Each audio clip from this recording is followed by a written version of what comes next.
जोहार दोस्तों, स्वागत है आपका झारखंड न्यूज नेटवर्क में। आइए देखते हैं आज की तमाम बड़ी खबरों को।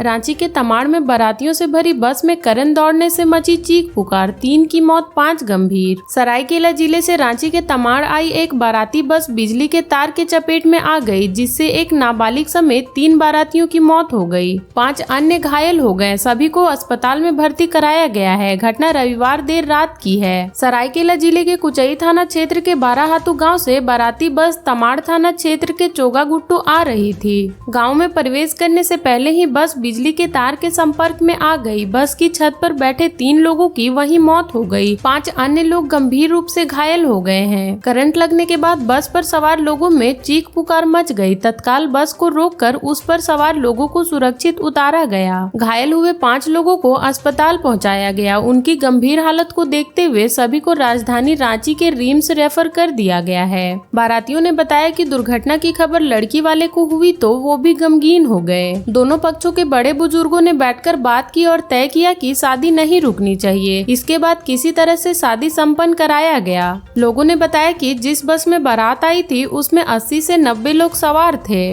अंदर बस फुल थी। बस की छत पर भी काफी संख्या में लोग बैठे थे।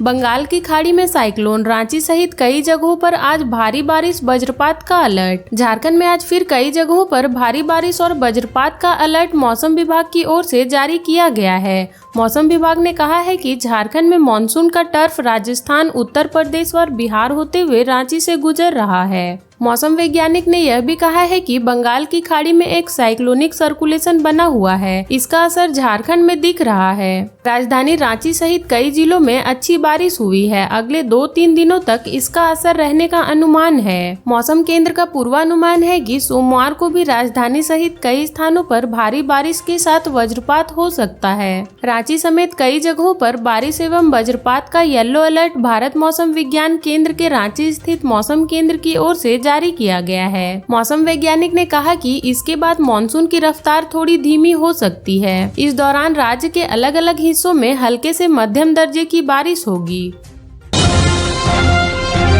स्टूडेंट्स के लिए खुशखबरी, पीएचडी करने वाले के लिए हर माह मिलेंगे 25,000 रुपए। रिसर्च पेपर के लिए 2 लाख। झारखंड सरकार के उच्च शिक्षा को बढ़ावा देने के लिए हेमंत सोरेन की सरकार ने एक योजना की शुरुआत की है। मुख्यमंत्री fellowship scheme of academic excellence के तहत 1000 स्थानीय छात्रों को पीएचडी करने के लिए हर माह 25,000 रुपए मिलेंगे। विदेश में रिसर्च पेपर प्रस्तुत करने पर 2 लाख रुपए सरकार देगी। सरकार ने कहा कि मुख्यमंत्री fellowship scheme of academic excellence के तहत 1000 मेधावी छात्रों को सरकार हर माह 25,000 रुपए की सहायता देगी। झारखंड के प्राथमिक स्कूलों में जनजातीय व क्षेत्रीय भाषा के लिए 12,000 शिक्षकों की होगी नियुक्ति। झारखंड के युवाओं के लिए अच्छी खबर है, खासकर उन युवाओं के लिए जिन्होंने जनजातीय व क्षेत्रीय भाषा की पढ़ाई की है। ऐसे युवाओं को जल्द ही सरकारी नौकरी मिलेगी। जी हां, झारखंड के प्राथमिक विद्यालयों में जनजातीय व क्षेत्रीय भाषा में घंटी आधारित शिक्षकों की नियुक्ति होगी। इसके लिए जिलों से सर्वे कर रिपोर्ट मांगी गई थी। जिला स्तर पर विद्यालय में शिक्षकों की आवश्यकता को लेकर सर्वे रिपोर्ट स्कूली शिक्षा एवं साक्षरता विभाग को भेज दी गई है। जिलों द्वारा भेजी गई रिपोर्ट के आधार पर जनजातीय व क्षेत्रीय भाषा में 12,000 शिक्षकों की नियुक्ति होगी। रिपोर्ट मिलने के बाद अब झारखंड स्कूली शिक्षा एवं साक्षरता विभाग ने नियुक्ति को लेकर तैयारियां शुरू कर दी है। शिक्षकों के मानदेय भुगतान की राशि व अन्य आवश्यक प्रक्रिया को लेकर प्रस्ताव कैबिनेट में भेज दिया गया है। शिक्षकों की नियुक्ति प्राथमिक विद्यालय में उन भाषाओं में की जाएगी जहाँ 1 से 5 में प्रति कक्षा न्यूनतम 10 विद्यार्थी उक्त भाषा बोलने वाले हैं। किसी विद्यालय में अगर प्रति कक्षा 1 से अधिक भाषा बोलने वाले 10 या उससे अधिक विद्यार्थी नामांकित हैं, तो ऐसे में भाषा में शिक्षक की नियुक्ति की जाएगी। जुलाई में शिक्षकों की नियुक्ति प्रक्रिया शुरू होगी। शिक्षकों की नियुक्ति के लिए जिला स्तर पर उपायुक्त की अध्यक्षता में कमेटी गठित की गई। शिक्षा नियुक्ति के लिए मेरिट लिस्ट तैयार करने का मानक तैयार कर लिया गया है। कूड़े का उठाव नहीं, शहर में जमा हो गया 550 टन कचरा। देवघर नगर निगम क्षेत्र में 5 दिनों से कचरे का उठाव नहीं होने से 550 टन कूड़ा कचरा सार्वजनिक जगहों, सड़कों, नालियों व घरों में पड़ा हुआ है। यह कचरा अब सड़ने लगा है। इसकी बदबू से लोगों को काफी परेशानी हो रही है। दरअसल देवघर नगर निगम के सफाई कर्मी 10 जुलाई से अनिश्चितकालीन हड़ताल पर हैं। उस कारण कचरे का उठाव बंद पड़ा है। देवघर में औसतन हर रोज 110 टन से ज्यादा कूड़ा कचरा निकलता है। पिछले 5 दिनों से सब्जी मंडी, railway station, bus stand, smart बाजार, VIP चौक, शिवगंगा, बाबा मंदिर के आसपास में कचरे का अंबार बना हुआ है। लोगों के घरों आंगन में कचरा रखने वाला डस्टबिन भी भर गया है। घरों में कचरा का ओवरफ्लो व सड़कों पर गलियों में कचरा का अंबार लोगों के दिनचर्या को प्रभावित कर रहा है। इससे संक्रमण का खतरा भी बढ़ गया है। पूजा के लिए बाबा मंदिर आने जाने वाले श्रद्धालुओं को भी सड़क के बीच जाना पड़ रहा है।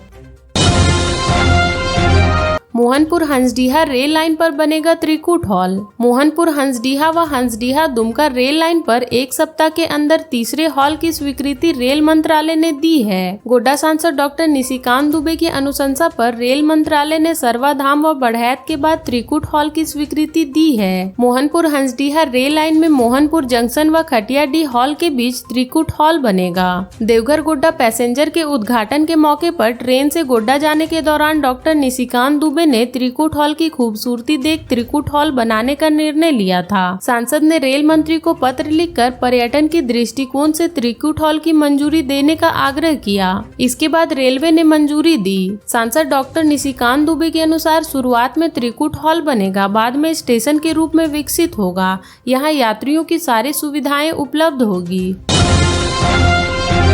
प्रधानमंत्री नरेंद्र मोदी से मिले झारखंड के मुख्यमंत्री हेमंत सोरेन। झारखंड के मुख्यमंत्री हेमंत सोरेन ने प्रधानमंत्री नरेंद्र मोदी से मुलाकात की। दोनों की मुलाकात नई दिल्ली में हुई। मुलाकात के दौरान हेमंत सोरेन ने PM मोदी को फूलों का गुलदस्ता भेंट किया। यह मुलाकात प्रधानमंत्री कार्यालय में हुई। हेमंत सोरेन ने सोमवार 15 जुलाई को सोशल मीडिया साइट X पर ट्वीट कर यह जानकारी दी। झारखंड मुक्ति मोर्चा के नेता ने इसे शिष्टाचार भेंट बताया है। उन्होंने X पर लिखा कि प्रधानमंत्री श्री नरेंद्र मोदी जी से शिष्टाचार मुलाकात हुई। झारखंड के मुख्यमंत्री हेमंत सोरेन इन दिनों दिल्ली की यात्रा पर है। एक दिन पहले ही उन्होंने कांग्रेस के सर्वोच्च नेता सोनिया गांधी से मुलाकात की थी। उन्होंने मीडिया को बताया था कि जेल से बाहर आने के बाद वह सोनिया गांधी से मिलने आए थे। इस दौरान उनके साथ उनकी पत्नी और गांडे की विधायक कल्पना सोरेन भी मौजूद थी। फिर से झारखंड के मुख्यमंत्री का पदभार संभालने के बाद हेमंत सोरेन की प्रधानमंत्री से यह पहली मुलाकात है। प्रधानमंत्री कार्यालय में दोनों नेताओं ने झारखंड की बेहतरी और विकास के लिए नीतियों और रणनीति कदम पर चर्चा की। मुलाकात के बाद प्रधानमंत्री कार्यालय की ओर से भी X पर एक पोस्ट किया गया।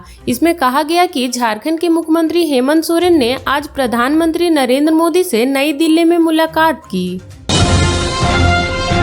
मुहर्रम से पहले रांची जिले में जगह जगह शांति समिति की बैठक। मुहर्रम कमेटी ने की ये मांग। रांची जिले में मुहर्रम से पहले अलग अलग थाना क्षेत्रों में शांति समिति की बैठक हुई। बैठक में मुहर्रम कमेटी ने पुलिस को बताया कि उनके इलाके में किस तरह की सुरक्षा व्यवस्था होनी चाहिए। साथ ही पुलिस ने भी अपनी तरफ से उन्हें कुछ गाइडलाइंस का पालन करने को कहा। मुहर्रम कमेटी के सदस्यों ने कहीं महिला पुलिस बल को तैनात करने की अपील की तो कहीं मंदिर के पास बैरिकेडिंग करने का आग्रह पुलिस प्रशासन से किया। वहीं पुलिस ने कहा कि शांतिपूर्ण वातावरण में मुहर्रम संपन्न हो, पुलिस की यही कोशिश है। साथ ही कहा कि मुहर्रम कमेटी के लोग अफवाहों पर ध्यान न दें, विधि व्यवस्था बनाए रखने में पुलिस की मदद करें।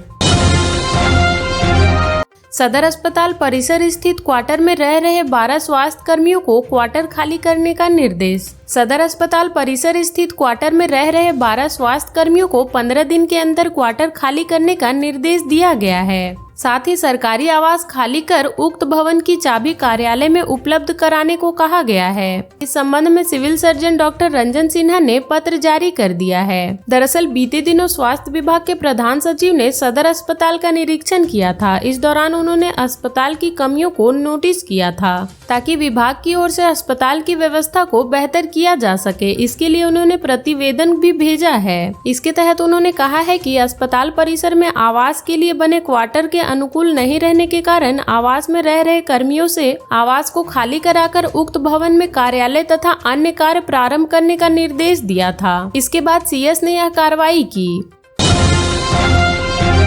इंडिया गठबंधन के घोषणा पत्र का सच जनता को बताएंगे। केंद्रीय कृषि मंत्री व प्रदेश भाजपा के विधायक चुनाव प्रभारी शिवराज सिंह चौहान ने कहा कि इंडी गठबंधन केवल भ्रम फैलाता है। शासन के 5 वर्ष पूरे होने वाले हैं। विधानसभा चुनाव से पहले झामुमो ने निश्चय पत्र जारी कर 144 वादे किए थे। वहीं कांग्रेस भी पीछे नहीं रही। कांग्रेस ने जन घोषणा पत्र जारी कर 317 वादे किए। बदलो सरकार पाओ अधिकार का नारा देने वाले झामुमो के नेतृत्व वाली सरकार को बताना चाहते हैं कि झारखंड के लोगों को कितना अधिकार दिया। सभी वर्गों को छलने और ठगने का काम ही किया है। भाजपा इंडी गठबंधन के घोषणा पत्र का सच जनता को बताएगी। इनके निश्चय पत्र और जन घोषणा पत्र का पोस्टमार्टम करेंगे। श्री चौहान रविवार को पार्टी कार्यालय में पत्रकारों से बात कर रहे थे। केंद्रीय मंत्री ने कहा कि झामुमो ने अपने घोषणा पत्र में कहा था कि हमारी सरकार बनेगी तो खाली पदों को भरेंगे, 5 लाख लोगों को नौकरी देंगे, नौकरी नहीं मिली तो 7,000 और 5,000 बेरोजगारी भत्ता देंगे। इस सरकार ने युवाओं को ठगा। इस सरकार ने वादा किया था कि महिला बैंक की स्थापना करेंगे। बिना गारंटी आधार कार्ड पर महिलाओं को 50,000 तक ऋण दिया जाएगा। गरीब महिलाओं को 2,000 रूपए चूल्हा के खर्च के लिए देंगे। इंडिया गठबंधन वाली सरकार को बताना चाहते हैं कि कितने महिला बैंक की स्थापना हुई, कितनी महिलाओं को लोन दिया गया। इस सरकार ने हमारी बहनों को भी ठगा है। किसानों को कहा गया था कि किसान बैंक की स्थापना होगी, कितने बैंक की स्थापना हुई। रघुवर दास की सरकार ने 5 एकड़ तक की जमीन देने वाले किसानों को प्रति एकड़ 5,000 रूपए देने की योजना लाई थी। महिलाओं को 1 रुपए में रजिस्ट्री करने की योजना लाई थी। संपत्ति में महिलाओं को अधिकार दिया। लेकिन वर्तमान सरकार ने रघुवर दास की लोकप्रिय सरकार की योजनाओं को बंद कर दिया। इस सरकार ने केवल खनिज संपदाओं को बेचा। पलामू, गढ़वा, देवघर, दुमका और विश्व स्तरीय शहर बनाने का वादा किया था। इन शहर के ऊपर 50,000 करोड़ रुपए खर्च करने की बात कही थी। इन शहरों पर 100 करोड़ भी खर्च नहीं हुए हैं। इस सरकार ने केवल ठगने और छलने का काम किया है। झारखंड के ऐसे ही छोटी बड़ी खबरों से जुड़े रहने के लिए चैनल को सब्सक्राइब कर लें और बेल आइकन प्रेस कर लें ताकि हर वीडियो का नोटिफिकेशन आपके फोन पे चला जाए।